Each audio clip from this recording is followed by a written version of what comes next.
I've initially heard of you from our mutual friend Ryan Callen. Yep. Probably saying his last name wrong too. No, that's Uh, right. um, okay, I got one right. But it was right after he finished up Rocky Raccoon, 100 miler, Hmm. and he's like, dude, you got to meet my friend Colin. Like, he just finished up the Rocky Raccoon, it was his first 100. But in addition to that, you had recently lost 100 pounds as well. I think it was within like a year or something. And so I was like, dude, I got to know who this Colin guy is. So I reached out to you on Instagram. We've like kind of stayed in touch since Yep. then. And, Yep. and now following all the other stuff that you're doing, I'm like, wow, this guy is kind of a renaissance man doing all these different things. So I love talking to interesting Yeah. people, and I want to hear more about your story. So Yeah. Yeah. I'm excited to have you here. Yeah, that I appreciate being here, man. Excited that we got connected through Ryan, who was my running coach, and Oh, nice. I didn't we know that. also worked together as well. So I was coaching for another person. I was coaching under a person, like fitness coaching, and Ryan was one of our sales guys. So we got Nice. to know each other pretty good. He's from Minnesota as well, That's like right. I am. So we built this cool bond. He coached me, to get me going on the Yeah. Rocky Raccoon, and he's actually the one who was like, dude, you got to do, because I went to him like, man, like 5 months before Rocky Raccoon, and I was like, I got this crazy idea. I think I want to run 100 miles, and he's Had like, you already lost the weight at that point? I had lost 80 pounds at that point, I think, or Damn. 70 or 80 pounds, somewhere around 75, 80 pounds at that point over a period of a year and a Jeez. half. So I just ran a 5K, my second 5K ever. My first real competitive 5K. Oh my The farthest God. I've ever ran, I'll be honest with you. I mean, like as a Yeah, yeah. competitively runner. And I was like, man, I kind of got this crazy idea. I think it's going to really push me to my limits or push me where I need to go, next in life. I was like, I want to do 100 miles. You think I could do that? Should I train for that in the next 5 months? He's like, absolutely. Yo. He's like, you've already almost lost 100 pounds. He's like, Oh my God. this is going to be called lose 100, run 100. And I was like, all right, let's Dude. go.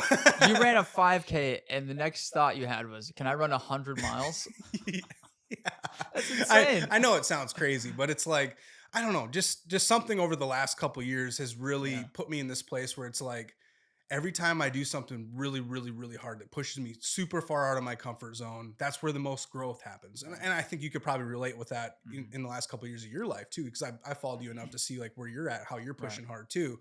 So I think especially as men, like when we push towards those uncomfortable areas, those hard things, like just gets us out of that comfort zone where it just gives us that opportunity to grow. Right. I read The Comfort Crisis. I haven't By read that. Michael Easter, dude, what an amazing book, a really, really good book. And that book really, actually, I started reading that or listening to that book while I was running and training for that 5K. And I remember thinking, because he talks about the Muskogee. I don't, you know what a Muskogee is? I feel like just explain it. Basically, a Muskogee is like, it's like a challenge that you do for yourself to push yourself out of the comfort zone. And you don't really tell anybody. You don't put it out where like on social media. You don't put it out there at all. You just kind of keep it between you and your friends and a few close people. And really the idea is you do something super hard that pushes you out of your comfort zone. You really have to train hard. You really have to push hard, but you don't want to die. Obviously, that's like one of the rules.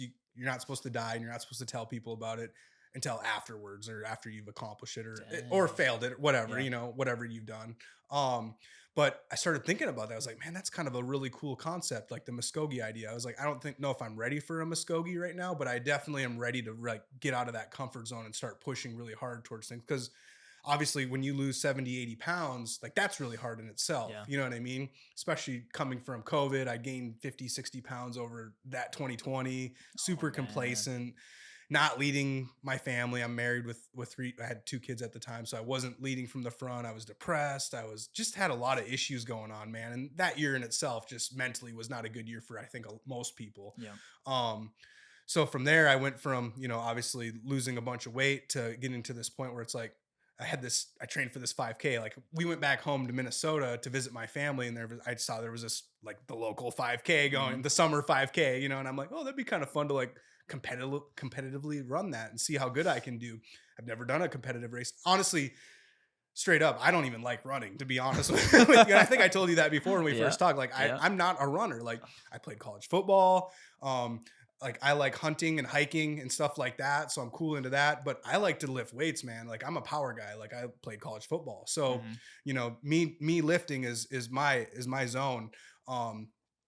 But getting into running, I was like, man, this is something that's going to really push me out of my comfort zone because I don't like it. First of all, second of all, like you really have to train hard for it. Mhm. So that's entered this 5K. I ended up, I think I ran 22:23 in that 5K. So, which is not, That's I guess pretty I dang found good. out that's not too bad for somebody That's who's, sub 8 pace, so that's like around 7 something, I think, yeah, I right? was like, Yeah. I think it was like a 7:15 Yeah. pace or 7:20 pace or something like That's that, pretty dang which good. I had done a couple runs before that where I was running 3-4 miles under a 7 minute pace. So I was like, man, I know what I'm capable of. Minnesota's super humid, so that threw me off.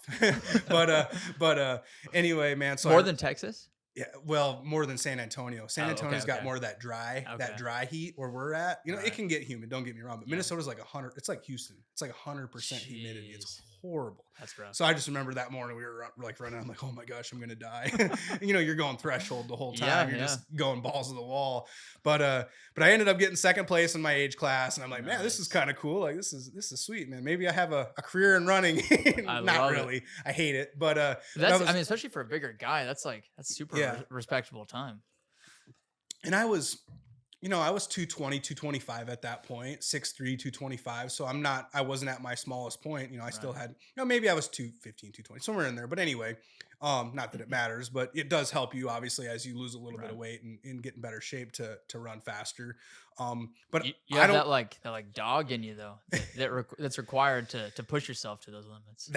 I think that's the side I have. I think Yeah. just growing up in a small town in Minnesota, hard work mentality, farming, ranching, just I've always been the underdog in my life. You know, I've always been the guy who, oh, he can't do it. You know what I mean? Yeah. People always said that. So I think you get that little chip on your Mhm. shoulder, you know, and I've always had that little chip on my shoulder, which honestly, I've kind of outgrown that chip now. I've got to this point where it really doesn't matter. I'm not trying to prove anybody wrong anymore. It's more like I'm just trying to show myself what I can do now, which is a really cool place to be. Yeah.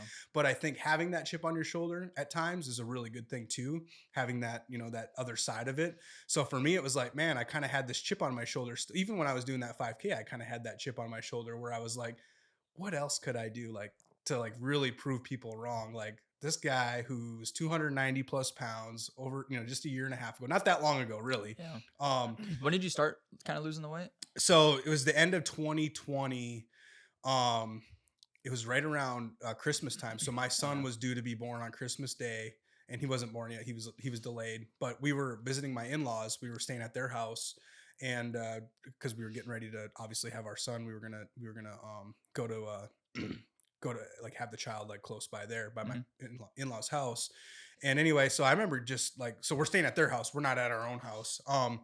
And I remember like taking a shower one morning. It was like Christmas morning or the day before Christmas. I can't remember exactly, but I got out of the shower and looked in the mirror and I was like, oh my gosh, like what's going on here? And you know, you see yourself Yeah. butt naked and you're like, man, I am out of shape. Like what's going on? You know, like I was a big guy, you know, Yeah. and it just hit me in that moment. Like it could have been any other day, just that Right. moment. Like I think the idea of my son was going to be born, you know, just a lot of things going on. A new year coming, 2020 was finally ending. Mhm. I remember looking in the mirror and just thinking, man, I am depressed. I'm out of shape. I'm not living to my full. I'm not leading my family. I'm not leading my children. I'm not leading my potential, you know, my future son.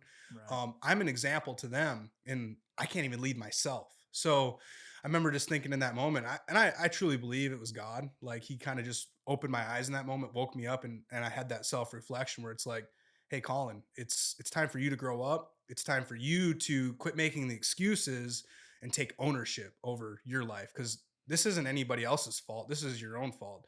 And like it hit me in that moment. It's like take ownership, you know. And Yeah. I'm a Dang. big Jocko guy, so obviously like that really resonates with me. But it was like, all right, it's time to start building some good habits in my life. I mean, I've built business. I've had good habits in my life. I played college sports at a high level.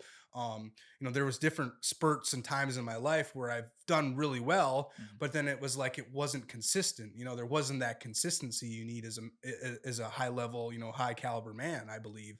And that was the reflection of who I was is not being a consistent person, of being a person of inconsistency. I was like, I don't want to be that person. I want to start new businesses. I want to lead my family. I want to inspire and motivate and make an impact on the people around me. So that's when I said, you know what? Today's the day I'm going to make a change, and not just like this quick change where, you know, 6 months later you fall off the bandwagon and Yeah. it's back to it. You know, it was like, no, like I know God's going to give me the strength in the opportunity here to actually make that change, but I have to take ownership.